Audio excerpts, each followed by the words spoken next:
Who is the more talented quarterback, Russell Wilson or Matthew Stafford? More talented. So that it's up to the user how you define talented. Okay. Well, why don't we have the user be Steve Palazzolo, who's the co-host of Pro Football Focus. He spends his life analyzing the numbers here, and we have Seattle hosting the Rams coming up tonight. Steve, the more talented quarterback, Matthew Stafford and Russell Wilson Jr. III.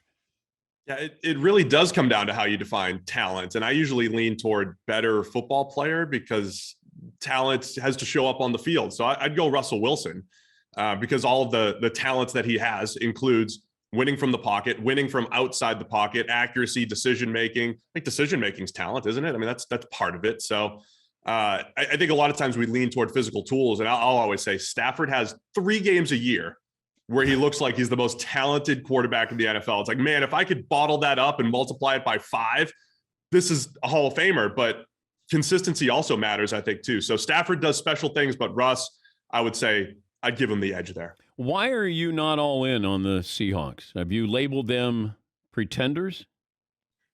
No, I mean, I think their defense is still a major question mark. They've got the 9th worst coverage grade by PFF standards here. They're not challenging passes enough. They had a nice week last week against the 49ers, but the defense is still a major question mark. And the offense, it's a new offense. It's Shane Waldron comes in and it's a little top heavy right now. So when they create those explosive plays, they're great. It's all the other plays in the middle. They just haven't been as efficient as they've been in the past. I think they'll figure it out, but I think there's still some growth for Seattle. Well, handicap the NFC West right now because you're looking at Arizona, and I was on Arizona's bandwagon last year. And then I was the last one on Arizona's bandwagon. Everybody had fallen off. Should we be high? Why should we be high on the Cardinals? They are, and first off, Kyler Murray, you don't always have quarterbacks just get better every year. It's not like a Madden game where you just add a couple points overall. It doesn't work that way. But it worked like that for Josh Allen. And it looks like it's working like that for Kyler Murray. It's not common, but Kyler's getting better every single year. And he is, all of a sudden, Arizona also has an incredible group of playmakers. Just the ability to move Christian Kirk into the slot as an explosive threat. Max Williams, I think if Max Williams was in another system, he's a top 10 tight end. And, they threw a seam route to him for a touchdown the other day. They've got guys to throw to beyond DeAndre Hopkins. So I think that's great. Kyler's development, his ability to throw the ball over the middle of the field, which he wasn't doing his first couple seasons. And then he's just got those 2 or 3 freak plays per game where it's like, hey, try to tackle me. I'm going to scramble, or I'm going to scramble to throw, and you can't stop it. So Kyler's got all of that going for him. The playmakers are great. Defense might be overachieving a touch right now, and that'd be my only concern, I think, with Arizona would be that secondary. Let me go back to the Rams because they have led with their defense. Is that defense still formidable? Top 5, top 3, best in football? Yeah, I mean, it's one of those things we study a lot here at PFF, where if you are a team banking on defense year over year, it's tough to do because a lot of defensive success is based off who you play. So, the Rams were as good as it gets at limiting explosive plays. So, the 20 games prior to week 3 when they faced the Bucs, they'd only given up 78 explosive plays, 15 plus yards. That's about 4 per game. That's incredible. In today's NFL, to limit offenses to 4 per game is outstanding. Over the last 2 weeks, the Rams, they played the Bucs and they played the Cardinals, 2 explosive offenses. They gave up 8.5 per game, so more than double. So it's one of those things, if the Rams are only going to bank on their defense going forward, they're in trouble. Luckily, they have a good offense, but their defense has started to show some holes, right, from last year. And I don't know if it's the Brandon Staley factor or whatever it might be, but the Rams will have a good defense, not as dominant as last year. I think that was predictable, and they'll have to rely on that offense continuing to be one of the most efficient in the NFL. I know you study every play. You guys grade every play. I said I would not put Justin Fields in there.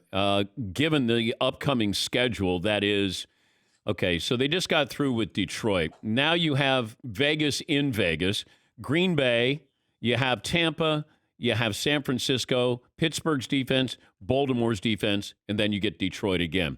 What's going to change here in the next 6 or 7 weeks, Steve, that you need to have Justin Fields in there instead of Andy Dalton? Nothing's changed except probably a little bit of outside pressure. I mean, my whole thing with Fields and any rookie quarterback is the Bears have to make the best decision for Justin Fields, not for 2021, but for 22, 23, and 24. What's the best decision for his development? And I don't think there's a clear cut play him and let him take his lumps or sit him like Mahomes or like Aaron Rodgers. I don't think there's a clean answer there, but I respect teams who stick with it, right? And say, look, we're going to sit him or we're going to play him.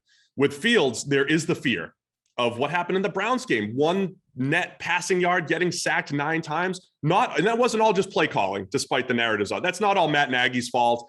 It was the offensive line was trash. The Browns were incredible. Myles Garrett was a freak in that game. And Justin Fields had some issues, holding the ball and not seeing things, right? So that part of it is the scary thing. If he has another game where he gets sacked 7, 8, 9 times, does that affect his long-term development? So that would be the question on Fields. The Raiders pass rush is our number 1 graded pass rush, and they're doing it with a 4-man rush. So I think we'll learn a lot this week, but it's a tough situation because I don't think the Bears should be thinking about winning now. They got to be thinking about what's best for Fields long-term. Yeah, that's where I am. That I know that, Patrick Mahomes didn't start his first year because they had Alex Smith and they were coming off, I think, a 12-4 season. If they were getting rid of Alex Smith and they were 8-8, Mahomes probably would have started. Aaron Rodgers didn't want to sit. It just, they weren't going to sit down Brett Favre. Like, we make it seem like, boy, they had this strategy in place.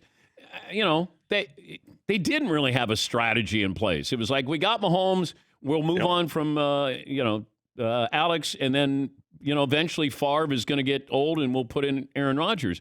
I just don't understand this philosophy of put Justin Fields in there. Like, hey, we got to see the fans and the media, like, we got to see something new. We know what Andy Dalton is. We need hope here. And it feels like they're kind of banking on, hey, here's your hope. Go out there and try to survive. Yeah, that's the thing. Like, if you're the Bears organization, you certainly shouldn't be making decisions based off the fans and the media, or just by Andy Dalton in general. I will stick with that. I don't care what Andy Dalton does. If you think Justin Fields has to sit 17 games, fine. If you think he needs to sit until he gets it, whatever gets it means at practice, then that should be the practice. Like, whenever you think he's ready, whether it's week 1, 10, or 17 or 18, it doesn't matter. Just stick with it. So it does feel like their hands being forced a little bit based off of the situation. Steve Palazzolo, he is the co-host of Pro Football Focus NFL podcast. Do you have power rankings at PFF?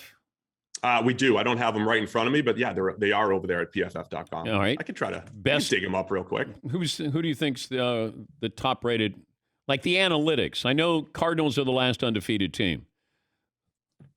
So it certainly wouldn't be based off of record. We still have the Chiefs as the top team. And the way we do a lot of our power rankings are like, if you played these teams on a neutral field, against an average team, what are they going to be favored by? And the Chiefs are favored by 7 points against an average team on a neutral field. That's the number 1 team, because our power rankings are taking in not just 4 games, but everything that we know. So it's the Chiefs, the Bucs, and then the Bills are our top 3 teams. So we haven't come far off of the Chiefs are still legit. The Bucs are still legit, even though things haven't been perfect for either team through 4 games. And then the Bills, they've risen through the rankings just a little bit because their defense is far better than we expected. Plus, their offense is still really good, led by Josh Allen. What's PFF think of Dallas's defense? It's definitely better this year. I think Trevon Diggs has 5 interceptions in 4 games, and it's tough to maintain turnover rate, so to speak. So that's one thing that could regress. But I think Dallas last year at this time, that it was busted coverages left and right and big plays. They've done a much better job of just not losing games, right? And it has coincided with their running attack being a little bit better. Whether that is causation, I don't know, but the defense has been better, and all they needed to be was not a disaster, because I think that offense is fantastic with Dak and all those playmakers. We have a new designation. McLovin, do you want to give this to Steve? Yeah, is there such a thing as wow plays from a quarterback?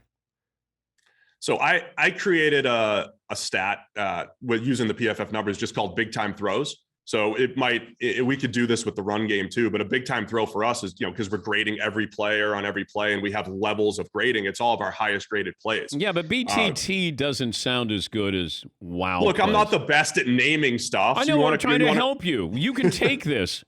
PFF can have wow plays. You want wow plays? Yeah, instead of big time throws. Nobody cares. It's a big time throw. No, it's a wow play. Wow play means it could be, Zeke Elliott running for 50 yards.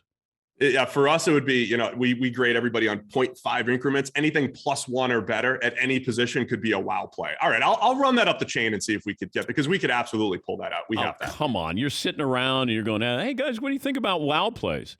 You don't even have to give us credit. Like a bunch of nerds sitting around, looking at game film. I mean, not you. I was going to take big time throws to the moon, and you just, No. Yeah, take it, leave it there. Give it to Elon Musk. Let him take it up there and leave it up there. Wow plays. Wow plays. We'll do it. All right. All right. Great to talk to you, Steve. Have a good weekend. Thank you, bud. Thank you, guys. Steve Palazzolo.